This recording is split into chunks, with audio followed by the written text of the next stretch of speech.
नमस्कार विद्यार्थी मित्रांनो, आज आपण पाहणार आहोत बालमानसशास्त्र व अध्यापनशास्त्र TET पेपर 1 व TET पेपर 2 यामध्ये 2013 पासून 2024 पर्यंत जे योग्य जोड्या लावा या मथळ्याखाली आलेले प्रश्न आहेत ते आज आपण सविस्तर पाहणार आहोत। या ठिकाणी पहा 61 नंबरला प्रश्न होता ज्यावेळी म्हणजे कसं साधारणतः 61 पासून बालमानसशास्त्र व अध्यापनशास्त्र सुरू होते। तर यामध्ये पहिल्या नंबरलाच प्रश्न होता पहा, मानसशास्त्रज्ञ व त्यांच्या मानसशास्त्रज्ञांच्या व्याख्या यानुसार योग्य जोड्या लावा। Aristotle, McDougall, William Wundt, Morgan, Kings and Robbins. तर अरिस्टॉटल यांनी केलेली व्याख्या आहे पर्याय व्याख्यामध्ये पहा इथं 3 अरिस्टॉटलने काय म्हटलेलं आहे, आत्म्याचे शास्त्र म्हणजे मानसशास्त्र। त्यानंतर मॅकडुगल यांनी म्हटलेलं आहे मानवी मनाचे अनुभव मिश्रित व वर्णनात्मक शास्त्र म्हणजे मानसशास्त्र। म्हणजे अ ला होणार 3 आणि ब ला होणार 4। त्यानंतर विल्यम वुंट यांच्यासाठी येणार आहे बोधावस्थेचे शास्त्र। यांनी मानसशास्त्राची व्याख्या कशी केलेली आहे की बोधावस्थेचे शास्त्रच म्हणजे मानसशास्त्र। त्यानंतर मॉर्गन, किंग्स, रॉबिन्स यांचं काय होणार आहे, मानव व मानवेतर प्राण्यांच्या वर्तनाचे शास्त्र। 2 नंबरचा पर्याय 2 नंबर या ड साठी येणार आहे। म्हणजेच आपला पर्याय क्रमांक 1 हा इथं योग्य होणार आहे। तर बघा मित्रमैत्रिणींनो, जर तुम्हाला यापैकी दोन जरी व्याख्या व त्यांचे मानसशास्त्रज्ञ माहीत असतील तर तुम्ही या जोड्या योग्य इथून ओळखू शकता।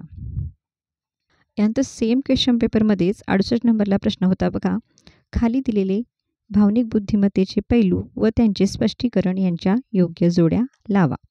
आत्मभान, स्वतःची बलस्थाने जाणणे, आत्मप्रेरण, कार्य प्रवृत्त करणारी शक्ती, सहसंवेदना, दुसऱ्या व्यक्तीच्या भूमिकेशी एकरूप होणे, सामाजिक कौशल्ये, समन्वय राखणे।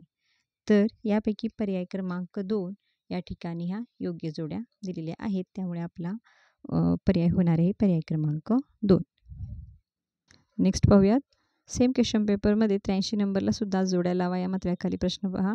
ज्ञान प्रक्रियाकरण प्रतिमाने याच्यासाठी योग्य जोडी होणार आहे जीवशास्त्रीय पृच्छा प्रतिमान।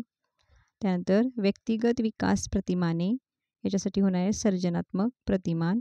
सामाजिक आंतरक्रिया प्रतिमाने न्यायतत्वशास्त्रीय शोध प्रतिमान आणि परिवर्तन प्रतिमाने निसंवेदन क्षमता प्रतिमान।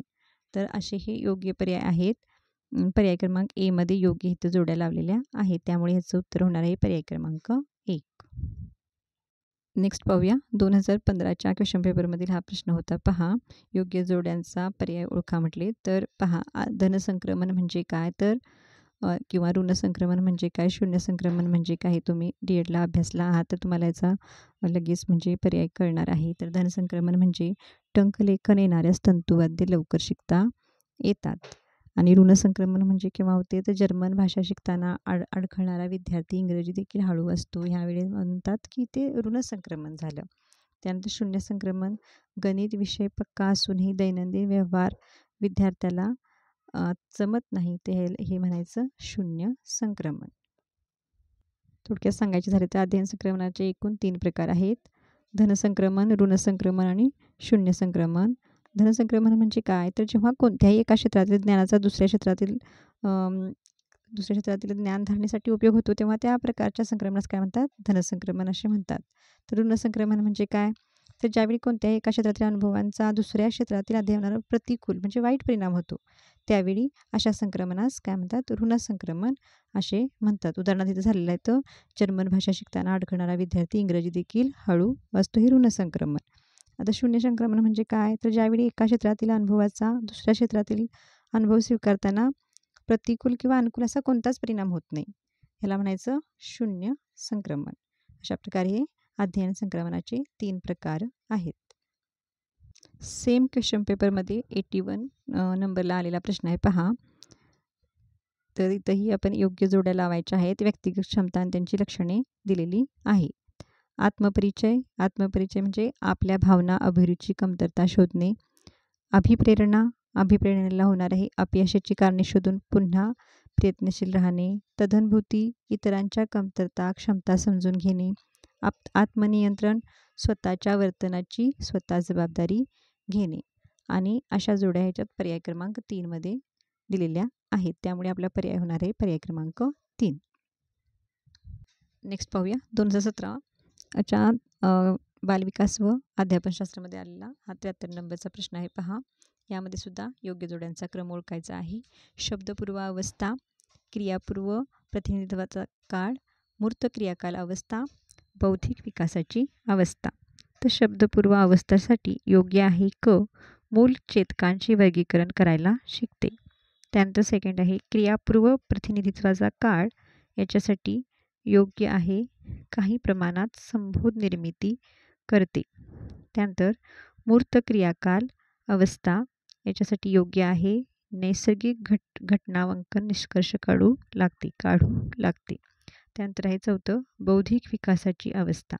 बौद्धिक विकासाची अवस्थेसाठी आहे अ, वैचारिक समस्या सोडविते. आणि यासाठी योग्य पर्याय होणार आहे पर्याय क्रमांक 2, ज्यामध्ये 1 साठी क, 2 साठी ब, 3 साठी ड आणि 4 साठी अ आहे. सेम क्वेश्चन पेपरमध्ये 88 नंबरला प्रश्न आहे. पहा, सहसंबंध गुणक संख्या व त्यांचा लावलेला अर्थ यांच्या जोड्यांचा योग्य क्रम कोणता? सहसंबंध गुणक आहेत +0.20 किंवा कमी, आणि याच्यासाठी योग्य आहे क, सहसंबंध दुर्लक्षण्या योग्य. त्यानंतर आहे सेकंड +0.20 ते +0.40, आणि याच्यासाठी आहे अयोग्य सहसंबंध अल्प. त्यानंतर थर्ड आहे 0.40 ते 0.70, याच्यासाठी आहे ड, सहसंबंध मध्यम. आणि फोर्थ वन आहे 0.70 ते +1, तर याच्यासाठी आहे ब, सहसंबंध उच्चतम. आणि अशा योग्य जोड्या जुळवलेल्या आहेत पर्याय क्रमांक 3 मध्ये. पर्याय क्रमांक 3, आणि हा याचा योग्य पर्याय आहे.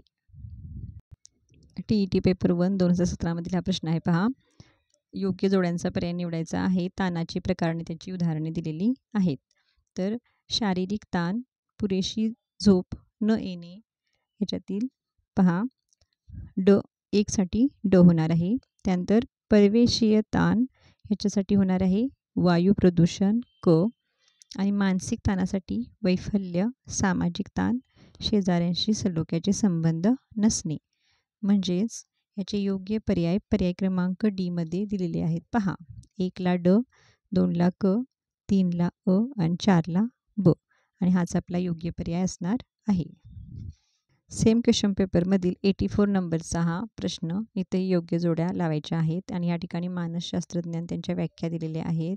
तर पहा, वुडवर्थ व मॉर्क्विस, तर ह्याच्यासाठी उत्तर येणार आहे ड, 1 साठी येणार आहे ड. एडगलसाठी येणार आहे स्मरण म्हणजे धारणा क. त्यानंतर मॅकडुगल यांनी व्याख्या केलेली आहे पूर्वानुभव बोधावस्थेच्या पातळीवर आणणे म्हणजे स्मरण होय. तर पर्याय 3 ला येणार आहे अ.